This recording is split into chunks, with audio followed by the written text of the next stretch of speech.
जी हाँ दोस्तों, नमस्कार। मैं अविनाश त्रिपाठी एक बार फिर से आप सभी लोगों का आपके अपने परिवार एक्सिट क्लासेज में हार्दिक स्वागत कर रहा हूँ। आपको पता है मैं आपके लिए रोचक तथ्य नाम की एक बेहतरीन श्रृंखला लेके आ रहा हूँ, जिसमें मैं आज इस चौथा वीडियो आपके बीच लेके आया हूँ। 3 वीडियो को आपने बहुत सारा प्यार दिया है और चौथा वीडियो उन तीनों से भी ज़्यादा खास है। थंबनेल आपने देखा होगा, आप देख सकते हैं। आज की क्लास में हम ये जानेंगे कि कौन है भारत का पहला ऑपरेशन यानी सर्जरी से पैदा होने वाला बच्चा। ऑपरेशन का मतलब होता है कि नॉर्मल जो बच्चा पैदा होता है उसके हट के थोड़ा महिला के पेट को चीर करके उस बच्चे को निकाल लेना क्या कहलाता है? ऑपरेशन या सर्जरी कहलाता है। आज के दौर में यह बहुत आम बात है, लेकिन मैं आपको उस दौर में लेकर के चलने वाला हूं जहां पर सर्जरी नामक शब्द का जन्म ही नहीं हुआ था, जहां पर ऑपरेशन जैसी चीज को लोग जानते नहीं थे, बहुत एबनॉर्मल क्रिया हुआ करती थी। वहां पर आज की जैसी चीजें नहीं थी, डॉक्टर नहीं थे, ऐसी चीजें कुछ भी नहीं थी। तो हम जानेंगे कौन है वह पहला बच्चा जो ऑपरेशन से पैदा हुआ और जो बाद में महान शासक बना।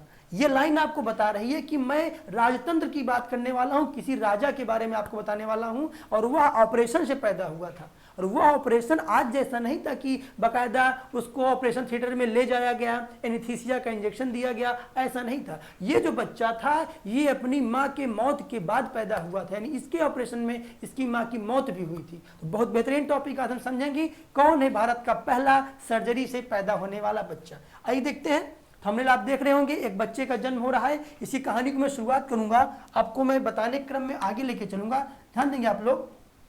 हम बात करेंगे मौर्य काल की। आपको पता था कि भारत में जो घरानंद था उसके अभिमान का मान मर्दन करते हुए हमारे भारत के महापंडित, जिनको चाणक्य कहा जाता है, इन्होंने उसके अहंकार को नष्ट करते हुए अपने शिष्य चंद्रगुप्त मौर्य को राजा बनवाया था। और चंद्रगुप्त मौर्य ने भारत में एक मौर्य वंश की विशाल स्थापना की थी, जहां से अखंड भारत का की कॉन्सेप्ट का जन्म होता है, जहां से कि भारत में एक राष्ट्र नामक शब्द का जन्म होता है। तो आप लोग जानते हैं चाणक्य की सहायता से मौर्य काल की स्थापना हुई थी, जो कि 322 से लेकर 184 ईसा पूर्व तक भारत में शासन किया था। इसी क्रम में पहला राजा जो था इसका नाम था चंद्रगुप्त मौर्य।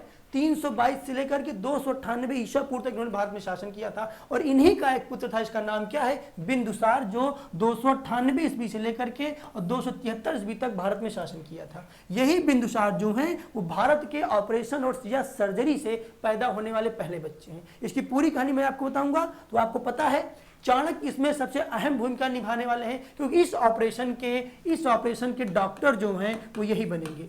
ये ऑपरेशन के जो डॉक्टर बनेंगे वो यही बनेंगे, अप्रत्यक्ष रूप से डॉक्टर बनेंगे और यही इस बच्चे को सर्जरी से पैदा करेंगे। आइए देखते हैं क्या हुआ था, पूरी कहानी समझेंगे। ये हमारे सम्राट भारत के हमारी भूमि को बहुत ज्यादा क्या कहते हैं वैभवशाली बनाने वाले चंद्रगुप्त मौर्य। इनकी 2 पत्नियां थी। एक पत्नी का नाम था हेलेना, जो कि सेल्यूकस की बहन थी, मैंने आपको पिछली वीडियो में बताया था। इनकी अगली पत्नी का नाम था दुर्धरा। क्या नाम था? दुर्धरा। दुर्धरा इनकी भारतीय पत्नी थी और हेलेना बाहर से आई हुई इनकी पत्नी थी, विदेश से आई हुई पत्नी थी।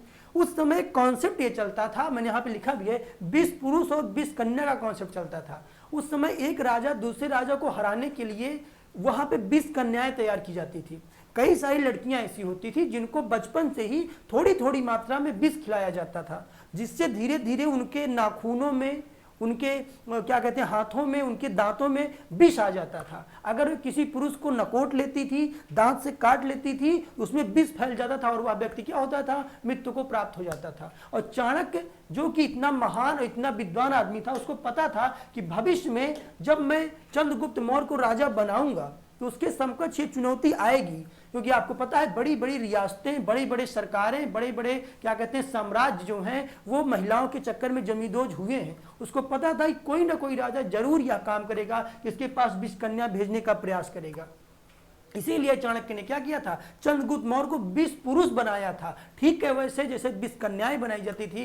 चंद्रगुप्त मौर्य को उसने बचपन से ही थोड़ा थोड़ा विष खिला करके और लगातार उसको विष खिलाया जाता था चंद्रगुप्त मौर्य को, ताकि भविष्य में अगर कोई 20 कन्या इसके संपर्क में आती भी है तो उसका प्रभाव इसके ऊपर ना आ पाए। तो 20 कन्या के प्रभाव से बचने के लिए चंद्रगुप्त मौर्य को 20 पुरुष बनाया जा रहा था चाणक्य के द्वारा। और इस चीज से चंद्रगुप्त मौर्य भी अनजान हुआ करते थे, उनके साथ ऐसा भी किया जाता था। लेकिन चाणक्य का उद्देश्य जो था वो भारत के अखंड भारत के स्वरूप को लाने का था। और इसी क्रम में क्या होता है कि चंद्रगुप्त मौर्य और दुर्धरा की जो शादी हुई थी उससे, उनके शारीरिक संबंध से, उनके संभोग से एक पुत्र का जन्म होने वाला था। लगभग 8 से 9 महीने की प्रेग्नेंट महिला थी जिसका नाम था दुर्धरा, और इसकी बहुत खास देखभाल की जिम्मेदारी चाणक्य अपने हाथ में स्वयं लिए थे। क्यों लिए थे? क्योंकि उनको पता था कि दुर्धरा से उत्पन्न होने वाला जो पुत्र है या चंद्रगुप्त मौर्य के महान साम्राज्य का उत्तराधिकारी होगा।